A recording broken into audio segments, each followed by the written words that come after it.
Hey everybody, we are in all things algebra, geometry. This is not really a lesson, it's a reference page, but I think it's very good to refer back to this as you start doing proofs. Now, we don't do a lot of proofs in my class.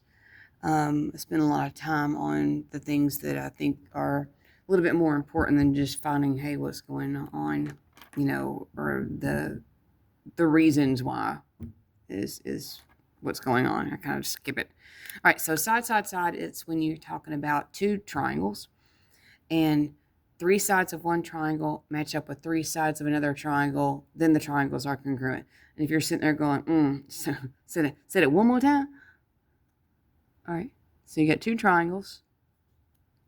You got one side matches up to another side.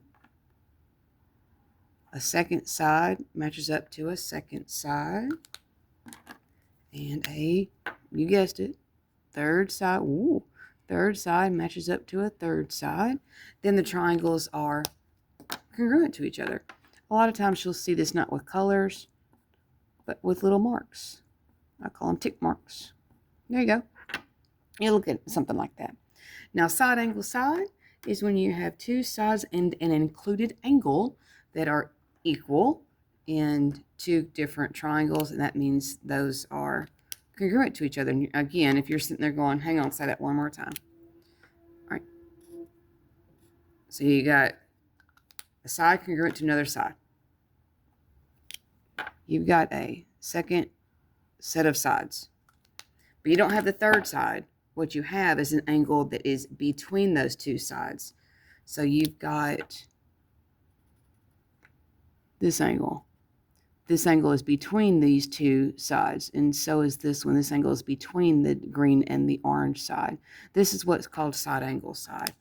And again, it may just be tick marks. So there's your side, your second side, whoops, and the angle between them.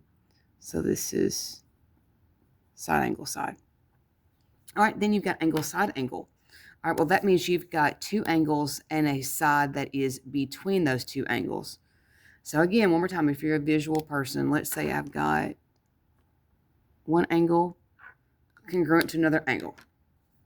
I have a second angle congruent to a second angle in the other triangle. And I have the side between them. And it has to be the side between them. It has to be between the two angles for it to be angle side angle. So here's what it looks like: angle side angle, angle side angle. So if that's what's going on, that just means those two triangles are congruent to each other. All right, then you've got angle side. Now this time the side is not between them. So you've got two angles and the side is not between them. So it's sitting out to the side here. So angle,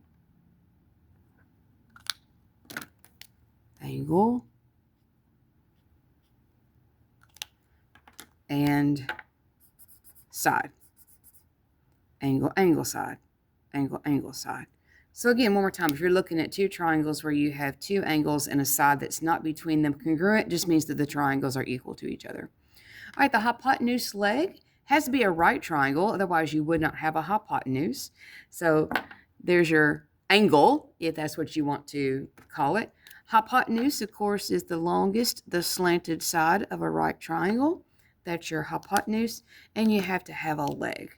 Doesn't matter which leg you have, just have to have the leg.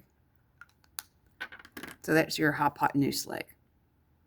So again, if you have two triangles where you're looking at, they're both right triangles, you have the hypotenuse equal to the other hypotenuse, the same leg, the corresponding leg equal to the other, leg, the corresponding leg, then that's going to be hypotenuse leg. All right, I like this right here. This is some good stuff, especially if you're going to be doing proofs in your class, which I don't do a lot of. Sorry about that. If you are given a proof and you have to prove that sides are congruent to each other, there are three ways this can happen. Either it gave you to you in the problem, they said in the problem, hey, these two things are congruent to each other. Definition of midpoint, which means something has been cut in half, been bisected, or it says, hey, this is a midpoint of a segment, therefore the other two segments that it makes are congruent. or reflexive property. If you're looking at two triangles that share a side, then that side is equal to itself. And if you're sitting there going, what do you mean if they share a side? There you go. I got triangle 1 and triangle 2, and they share that side. That's the reflexive property. All right. Reasons for angles to be congruent. Okay, well, either they give it to you in the problem. There's going to be some sort of statement that says, hey, this is what's equal. Vertical angles. That means that you're looking for a big, gigantic X, and you have angles that open up in opposite directions that are automatically equal because they're made from the same two lines. Alternate interior angles and corresponding angles, but only if the lines are parallel. So that's a very situational thing you're going to have to watch out for. Again, to be parallel, look for that little filled in little triangle thing. That'll tell you if lines are parallel or not. Looks like this. Look for that. Or the angle bisector. Yeah, if you've got something like an angle that's been cut in half and these two little parts are equal to each other, yep, that's automatically they're equal to each other.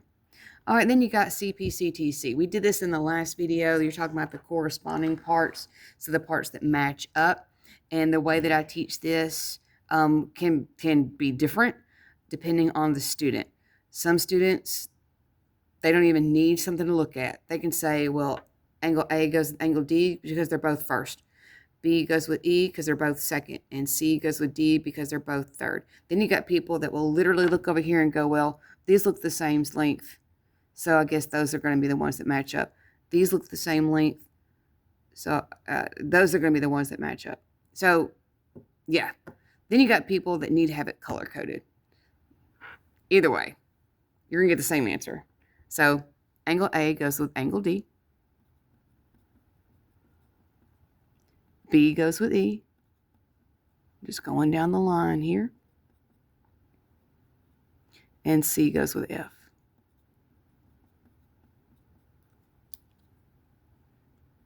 A, D, B, E, C, F. Then you got your sides. So the first two letters AB will match up to DE because they're the first two letters. And then you'll have people over here saying this, well, I thought, because I just looked at it. Yeah, well, heck yeah, you can just look at it on this problem. Some are a little bit more difficult to see. BC are the second two letters. They go with EF. BC, EF, and of course the last one, AC, which is your first and third letter, go with DF, the first and third letter. So several different ways to approach this and still get the correct answer. So yeah, if you're going to go through proofs, I would definitely use this, especially this right here, because there are certain things that are automatic. And sometimes that can be confusing. All right, well, like always, if you have any questions, let me know. Good luck to you.